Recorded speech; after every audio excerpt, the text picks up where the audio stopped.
So for those of us who have not yet jumped onto the next generation bandwagon, we can still play an Assassin's Creed. Yeah, I think that's important because with Assassin's Creed Unity coming out on Xbox One and PS4, the gap was obviously there for PS3 and 360. Now, they haven't taken very long to fill that gap with Assassin's Creed Oh no, as if Rogue. we can go without an Assassin's Creed game on all platforms at all times. So Assassin's Creed Rogue, now, I guess to set the kind of scene, it is set in the Americas during the 7-Year War. Yeah. Now this places it conveniently close to Assassin's Creed 3. And this actually forms one of the basis of my concerns with the game is, to me, this feels like Assassin's Creed 3, The Apology. Yeah, and I think that's always going to be a problem, particularly with something like Assassin's Creed 3, where as not horrible as it was, it just came nowhere near the expectations for it. And they took the Forrest Gumping too far and it had a lot of problems.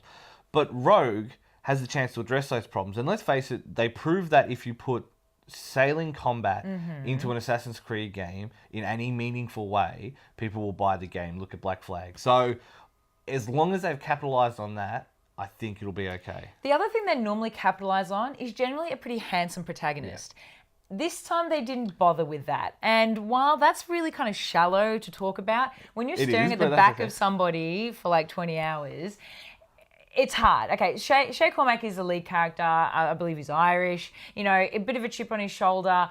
But that's about it that he has. So the storyline is really, but you're really used shallow. to the swarthy, I am used to the swarthiness, but I'm also used to someone with backstory. Even Connor had backstory. Yeah, that's true. Shay didn't really have backstory. And to be honest, the first 10 hours of this game for me were a bit of a drag as a result, because not much was happening. Yeah, it was like it tends to be tutorial. it's a fairly dry setting too. Like, It I mean, is. if you're invested in that time in history, sure, it's interesting, but it is difficult. So. It is. However, they have addressed some of the issues that Assassin's Creed 3 came with. You've got the great gameplay, like the naval gameplay of Assassin's Creed 4. But what I'm really kind of I struggled a bit with were I had a lot of bugs, but that's going to happen. But I had a lot of issues with control schemes getting either too complicated and then glitching at the worst times.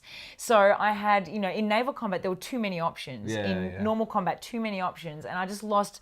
I can understand that adds a lot of depth of gameplay, but I got lost and never ended up using half of Not to mention, my, old mate's things. been on his trip getting spices for you for what, 7,800? 78,000 hours, one of my little naval men. Yeah. So again, they've brought back a bit of the Monteriggioni, upkeep cities, earn cash, send out your little minions on missions. So that's really good. But again, So if I can compare it like this, number 2 obviously introduced the story. So Brotherhood then took that story and said, here's all the gameplay additions. Is that basically Rogue?